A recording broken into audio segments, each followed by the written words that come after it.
الحمد للہ رب العالمین والصلاة والسلام علی اشرف الانبیاء وسید المرسلین سیدنا و مولانا محمد وعلی آلہ واصحابہ اجمعین. اللہم صل علی سیدنا محمد وعلی آل سیدنا محمد كما صليت على إبراهيم وعلى آل إبراهيم في العالمين إنك حميد مجيد. أعوذ بالله من الشيطان الرجيم. بسم الله الرحمن الرحيم. إن هذا القرآن يهدي للتي هي أقوم ويبشر المؤمنين الذين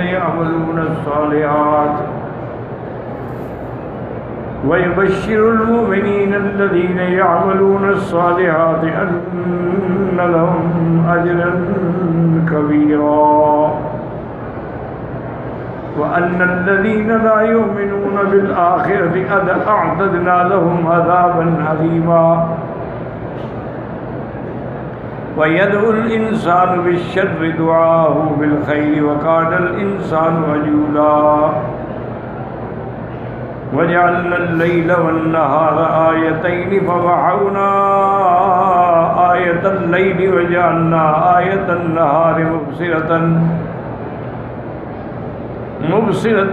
لتبتغوا فضلا من ربكم ولتعلموا عدد السنين والحساب وكل شيء فصلناه تفصيلا. اللہ تبارک و تعالی نے کلام مقدس میں ارشاد فرمایا کہ ان ھذا القرآن، یعنی وہ کتاب، وہ قرآن جو اللہ نے حضور پہ نازل فرمایا ہے، تو اس کی اللہ نے 3 صفتیں بیان فرمائی ہیں قرآن پاک کی. ایک تو پہلی صفت یہ ہے کہ وہ ہدایت کرتا،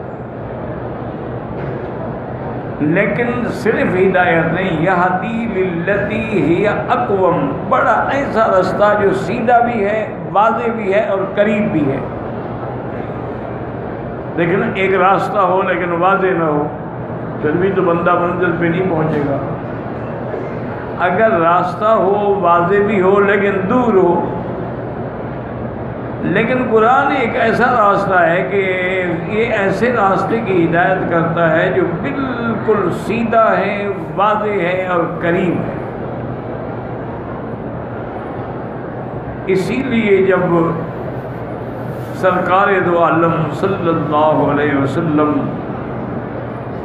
مکہ مکرمہ اور طائف کے درمیان میں موضع نخلہ کے اندر صبح کی نماز تلاوت کر رہے تھے تو جنوں کا وہ گروہ ایک آیا جو تلاش کر رہے تھے کہ یہ کیا ہو گیا دنیا میں کہ آسمانوں پہ پہرے لگ گئے ہیں. پہلے ہم جاتے تھے، بیٹھتے تھے، فرشتوں کی باتیں سنتے تھے، لیکن اب ہم جاتے ہیں تو اللہ معاف فرمائے ہم پر تو بالکل شہاب ثاقب اللہ کی طرف سے میزائلوں کی برداشت بارش ہو جاتی. ان کا باقاعدہ قرآن میں بیان انا کنا مقاعد للسمع، ہم نے اوپر فضا کے اندر اسٹیشن بنائے ہوئے تھے. آج بھی دیکھیں، پہلے اسٹیشن بنانے والے شیطان ہیں، آج بھی انہی کے متبعین ہیں. آج بھی جو فضا میں کنٹرول کر رہے ہیں اور ستاروں پہ کمندیں ڈال رہے ہیں اور چاند پہ آدمی اتار رہے ہیں اور مریخ پر پیمائش کا، یہ کون ہے؟ وہی ہیں سب شیطان کے پجاری. چونکہ شیطان کی جو قابلیت ہے نا جی، وہ تو اپنے پجاریوں کو سکھائے گا نا، مسلمانوں کو تو نہیں سکھائے گا. تو انہوں نے کہا کہ ہمارے تو باقاعدہ اوپر اسٹیشن تھے، مقاعد، بیٹھنے کی جگہ تھی، ہم سنتے تھے. اچھا وہ کیسے سنتے تھے؟ بھی درمیان وہ اس طرح کہ جب اللہ کا حکم ہوتا اور ملأ اعلیٰ میں پہنچتا، پھر ملأ اعلیٰ سے جبریل جو ہیں فرشتوں کو حکم دیتے کہ یہ اللہ کا حکم ہے، وہ لے کے جب چلتے آپس میں باتیں کرتے تھے، یہ باتیں وہ چکھ لیتے تھے. اور یہی باتیں لے کر یہ کاہن جو ہیں ان کے نجومی جو ہیں، منجمین ہیں، علم جفر، سب ان کے کانوں میں آگے ڈالتے تھے۔ اچھا کاہن کیا کرتے تھے؟ ایک بات تو سچی تھی نا، 700 جھوٹی ملا دیں۔ تو انہوں نے کہا کہ اب پوزیشن یہ ہو گئی ہے کہ وَمَن يَسْتَمِعِ الْآنَ، اب اگر ہم سننے کی کوشش کریں يَجِدْ لَهُ شِهَابًا رَصَدًا، تو گویا کہ ایک ستارہ اس کے انتظار میں کھڑا ہے، بس ہم گئے نہیں اور وہ ٹوٹا نہیں۔ رجوم للشیاطین، اور وہ جس جن کو بھی لگتا ہے نا، یا تو وہ پاگل ہو جاتا ہے یا مر جاتا ہے، تو لہذا کاہن تک تو بات نہیں پہنچا سکتا، نہ بھی مرے تو پاگل ہو گیا، اس کو پتہ ہی نہیں میں نے کیا یاد کیا تھا۔ انہوں نے آ کر اپنا جو ان کا باپ تھا ابلیس، چونکہ جیسے ہمارا بابا آدم ہے ان کا ابا ابلیس ہے، انہوں نے آ کے رپورٹ دی کہ حضرت اب تو آسمانوں پہ جانا مشکل ہو گیا ہے، اب تو ہم نہیں جا سکتے۔ انہوں نے کہا کیا بات ہے؟ انہوں نے کہا جی بالکل ہم جانے کی کوشش کرتے ہیں، شہاب الرصد، اوپر سے ٹھیک ٹھاک ہمیں بھی ظاہر لگتا ہے۔ کہنے لگا اچھا، انا لا ندری اشر ارید بمن فی الارض ام اراد بہم ربہم رشدا، یہ انقلاب کیوں آیا پتہ نہیں، اللہ اس دنیا کو ہلاک کرنا چاہتے ہیں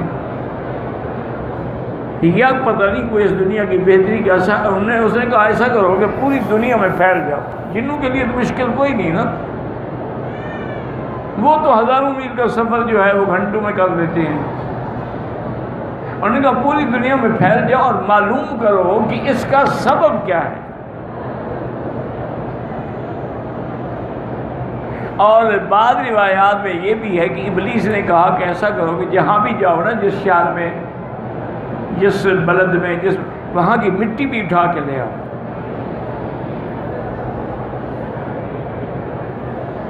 تو علماء نے یہ لکھا ہے کہ ابلیس کو مٹی سونگھنے کے بعد اندازہ ہو جاتا تھا کہ اس جگہ پہ واقع ہے۔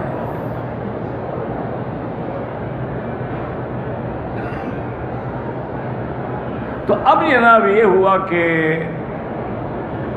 وہ جن جو تھے وہ چل پڑے ڈھونڈنے کے لیے، ڈھونڈتے ڈھونڈتے انہی ڈھونڈنے والوں میں ایک جماعت جو تھی یہاں آئی اور دیکھا کہ حضور کھڑے ہیں اور اللہ کا قرآن پڑھ رہے ہیں۔ آپ خود اندازہ کریں کہ سرزمین حجاز ہو اور قرآن پڑھنے والا محمد مصطفیٰ ہو۔ کبھی غور بھی کیا کرو نا، بس ایسے سطحی طور سے نہیں، ادھر کان سنا ادھر سے نکال دیا نہیں، غور کیا کرو قرآن میں۔ اسی لیے قرآن کہتے ہیں افلا یتدبرون القرآن، تم قرآن میں تدبر نہیں کرتے ہو، تمہارے دلوں پہ تالے لگ چکے ہیں۔ تو اسی سے اندازہ کریں۔ اب دیکھیں نا امام حرم پڑھتے ہیں ماشاءاللہ، انسان کو یعنی ایسے محسوس ہوتا ہے کہ جیسے ابھی ابھی ہمارے سامنے قرآن اتر رہا ہے اور ایک ایک آیت سمجھ آ رہی ہوتی ہے۔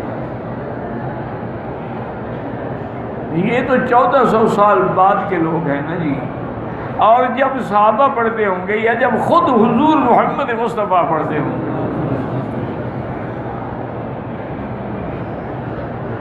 تو اب صبح کا وقت ہو، سہانا وقت ہو، ان الفجر کان مشہودا، ملائکہ کے جمع ہونے کا وقت ہو، اور نماز ہو، تلاوت قرآن ہو، پڑھنے والا محمد مصطفیٰ ہو، اور اقتداء کرنے والے کون ہیں؟ صحابہ۔ آج تو جیسے ہمارے امام ہیں نا ویسے ہی ہم مقتدی ہیں نا، جیسے روح ویسے فرشتے۔ مقتدی داڑھی منڈاتا ہے تو امام جھوٹ بولتا ہے، تو جھوٹ کوئی تھوڑا گناہ ہے؟ لعنت اللہ علیہ، زنا پر تو لعنت نہیں، جھوٹ پر تو لعنت آئی ہے قرآن میں۔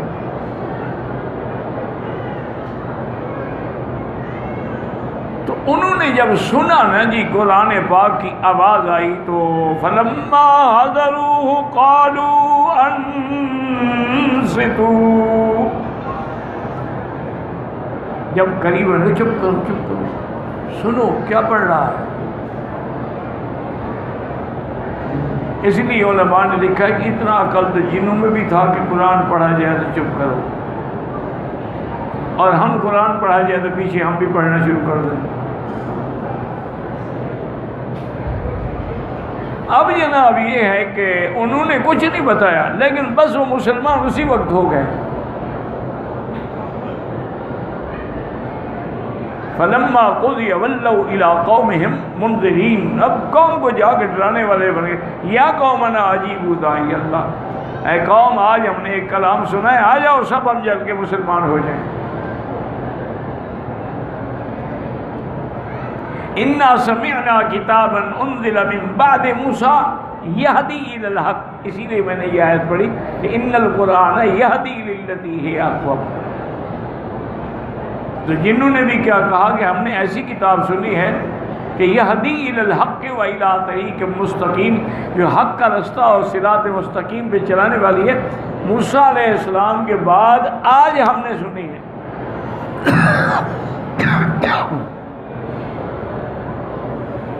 یاد رکھو یہ جن جو ہے نا، ان کی عمر بڑی لمبی ہوتی ہے، 1000 سال 2000 سال 3000 سال،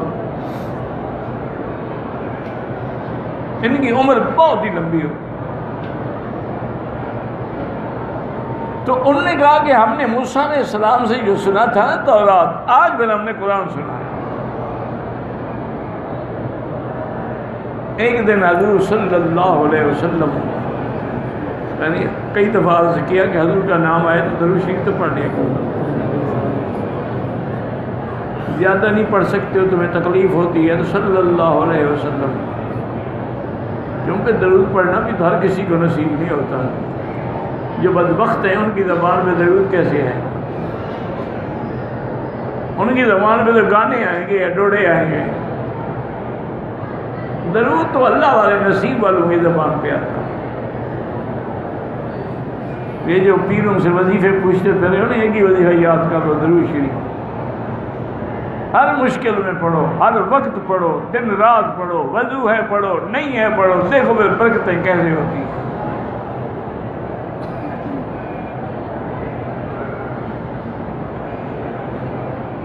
حضور پاک صلی اللہ علیہ وسلم اس مروہ کی جانب کھڑے ہوئے تھے، دور سے دیکھا کہ ایک آدمی آ رہا ہے۔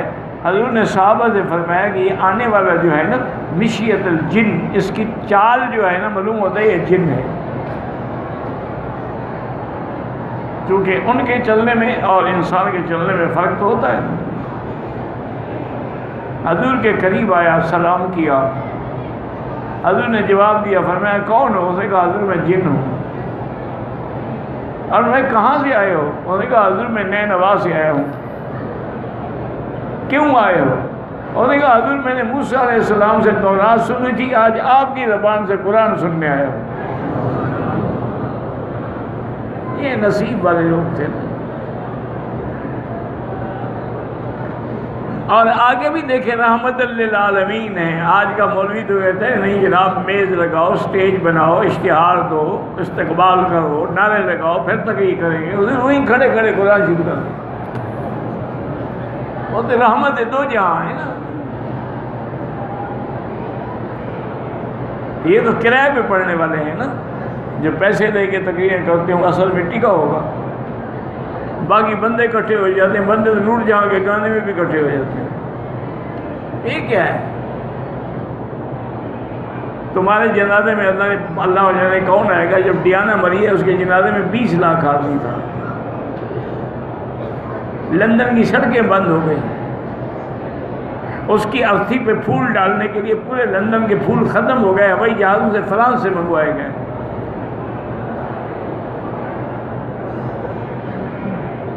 ٹھیک ہے، یہ تو میڈیا ہے، جس کو اچھالنا چاہے اچھال دیں، جس کو ڈبونا چاہے ڈبو دیں۔ یہ تو شان رحمت ہے نا کہ بھئی میں اگر دیر کروں اور یہ بندہ مر جائے تو اس کے اسلام نہ لانے کا گناہ کس کو ہوگا؟ جب وہ کہتے ہیں مجھے سنا ہے، بس ٹھیک ہے، جہاں بیٹھے ہیں سنا دیے۔ میں نے خود اپنے والد صاحب کو دیکھا، باغ ایک لگایا تھا، تو صبح کو درس کے بعد باغ میں چلے جاتے تھے، وہیں بیٹھ کے تو باغ بخاری بھی پڑھا رہے ہیں اور باغ کی نگرانی بھی کر رہے ہیں۔ شام کو بکریاں چرانے جاتے ہیں، تو شوق تھا بڑا بکریاں رکھنے کا، 100 200 بکری رکھتے تھے۔ تو وہ بکریاں نہر کے کنارے چلتی رہتی تھیں، اس وقت تو نہر پر پابندی ہوتی تھی، لیکن حضرت کو تو کوئی نہیں روکتا تھا، اور ہر بیٹھے تسبیح پڑھ رہے ہوتے تھے، یا کوئی طالب آ گیا اس کو وہیں بیٹھے ہوئے پڑھا. اور یہ نہیں کہ یار یہ مٹی پہ ہم بیٹھے ہیں کل کرو مسجد میں جائیں، نہیں، جہاں وہ آ گیا انہوں نے کہا پڑھنے والا آ گیا نہ پڑھائیں تو پھر تو ہم مجرم ہیں نا.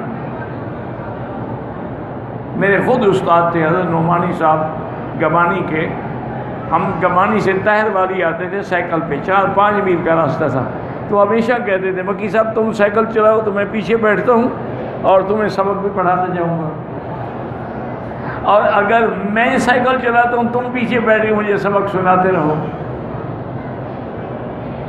یعنی اس دور میں منطق کی مشکل ترین کتاب ہے سلم، وہ یاد پڑھاتے. سائیکل بھی چل رہا ہے، استاد کا سبق بھی ہو رہا ہے.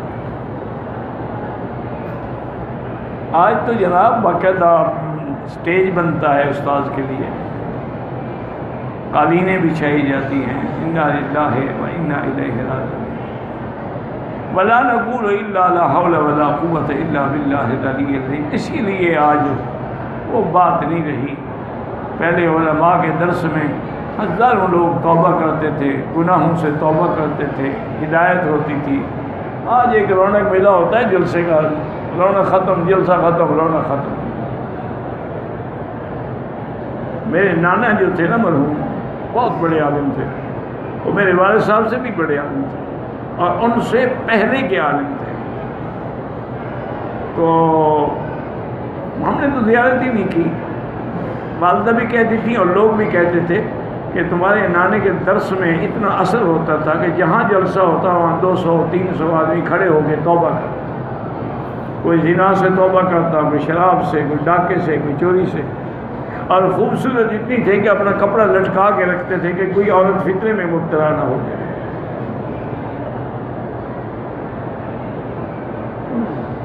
آج کیوں نہیں توبہ کرتے؟ دیکھو نا، اللہ کے کعبے میں بیٹھے ہو. میں تو خیر طالب العلم بھی نہیں ہوں، چھوٹا منہ بڑی بات کی ہے. آج دنیا میں کتنے دین کے مدرسے ہیں، یعنی ہزاروں کی تعداد میں دور حدیث پڑھ کے طلباء نکلتے ہیں. کتنے ہیں ان میں جو ہدایت کا کام کر رہے ہیں؟ ہزاروں کی تعداد. میرے خیال میں صرف جو اہل سنت دیوبند کا وفاق ہے نا، 6000 مدرسہ تو اس کا ہے. اچھا، بریلویوں کا وفاق الگ ہے، شیعہ کا الگ ہے. وہ کہاں جا رہے ہیں طلباء پڑھنے والے؟ اور آپ کے جتنے کالج ہیں، یونیورسٹیز ہیں، ان کے طلباء کو تو چھوڑو، جو پرنسپل ہیں، جو پروفیسر ہیں، جو ٹیچر ہیں، ان میں بھی 90% کو فاتحہ پڑھنا بھی نہیں آتی. تمہارے ملک کا ایک سب سے بڑا برسٹ ہے، بارٹ لا ہے، اس کو قل هو اللہ احد بھی نہیں آئی. یہ جب حال ہو کیا ہوگا؟ ہر شاخ پہ الو بیٹھا ہے، انجام گلستان کیا ہو؟ یہ مولویوں کا حال ہے. ہمارے مدارس میں بھی یہی حال.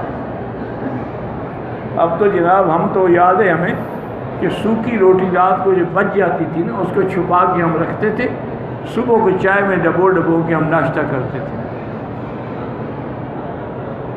آج تو ہمارے طلباء پوچھتے ہیں جناب کھانے میں کیا ملے گا، صبح ناشتے میں کیا ملے گا. انا للہ و انا الیہ. اس لیے وہ بھی ایک زبانی علم ہے لیکن حلق سے نیچے نہیں جاتا. لا یجاوز حناجرہ. اب حضور نے وہی قرآن پڑھنا شروع کیا. اب جب حضور نے قرآن پڑھا، جو ہی ختم کیا، اس نے کہا حضور ابسط یدک یا رسول اللہ، مجھے کلمہ پڑھا. اور اس نے یہ بھی کہا کہ حضور میں وہ خوش نصیب ہوں، موسیٰ علیہ السلام سے بھی سنا اور آج محمد مصطفیٰ سے بھی سنا. اسی لیے جنہوں نے کیا کہا، قالوا یا قومنا انا سمعنا کتابا انزل من بعد موسیٰ. یاد رکھو جنوں کو بھی کتنا علم ہے. انہوں نے من بعد عیسیٰ نہیں کہا، من بعد موسیٰ کیوں کہا؟ حالانکہ حضور کے زمانہ تو حضرت عیسیٰ کے قریب ہے، آپ کے اور عیسیٰ علیہ السلام کے درمیان میں 600 سال کا فرق ہے، اور موسیٰ علیہ السلام کے ساتھ تو 1200 سال کا فرق ہے۔ وہ موسیٰ علیہ السلام کا نام لے رہے ہیں، عیسیٰ کا نہیں لے رہے۔ وجہ یہ ہے کہ عیسیٰ علیہ السلام پر جو کتاب انجیل تھی وہ کامل کتاب نہیں تھی، تورات تو کامل کتاب تھی۔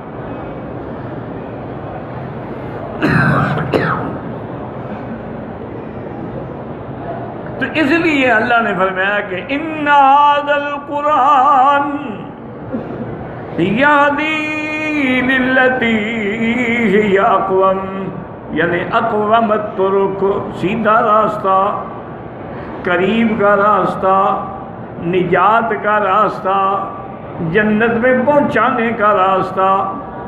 اور دوسرا قرآن میں کیا ہے؟ وَيُبَشِّرَ الْمُؤْمِنِينَ،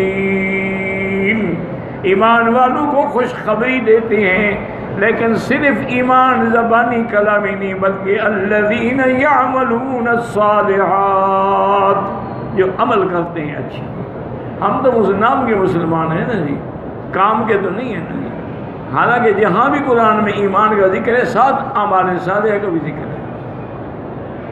وَيُبَشِّرَ الْمُؤْمِنِينَ الَّذِينَ يَعْمَلُونَ الصَّالِحَاتِ أَنَّ لَهُمْ أَجْرًا كَبِيرًا، ان کے لیے بہت بڑا اجر ہے قیامت۔ جس اجر کو خدا کہے بڑا ہے، وہ کتنا بڑا ہوگا؟ وَأَنَّ الَّذِينَ لَا يُؤْمِنُونَ بِالْآخِرَةِ، اور جن کا آخرت میں ایمان نہیں ہے،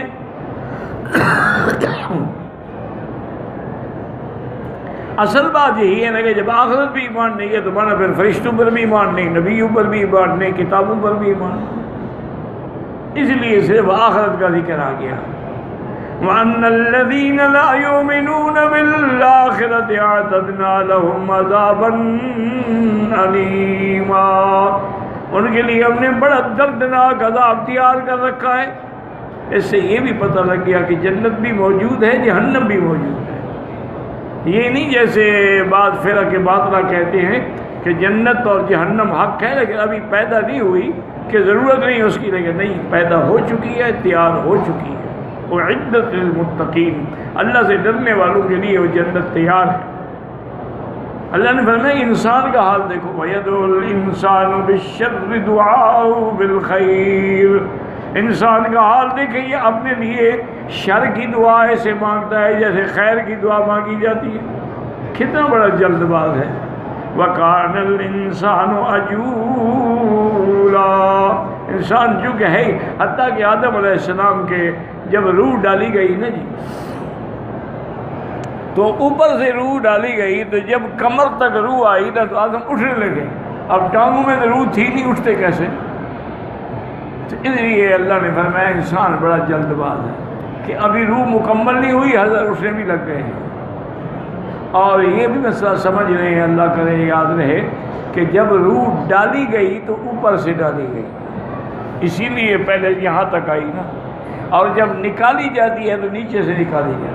یہ ہمیشہ یاد ہے کہ جب روح ڈالی گئی تو اوپر سے ڈالی گئی، لیکن جب نکالی جاتی ہے تو پہلے کہ او جی پاؤں ٹھنڈے ہو گئے، او جی ہاتھ ٹھنڈے ہوئے۔ وَالْتَفَّتِ السَّاقُ بِالسَّاقِ إِلَىٰ رَبِّكَ يَوْمَئِذٍ الْمَسَاقُ، تو اس لیے اللہ نے فرمایا کہ دیکھو انسان جو ہے یہ کتنا جلد باز ہے۔ وَجَعَلْنَا اللَّيْلَ وَالنَّهَارَ آيَتَيْنِ، ہم نے دن اور رات کو اپنی قدرت کی نشانیاں بنایا ہے۔ فَمَحَوْنَا آیَةَ اللَّيْلِ، جبکہ ہم رات کو مٹا دیتے ہیں۔ کیا معنی؟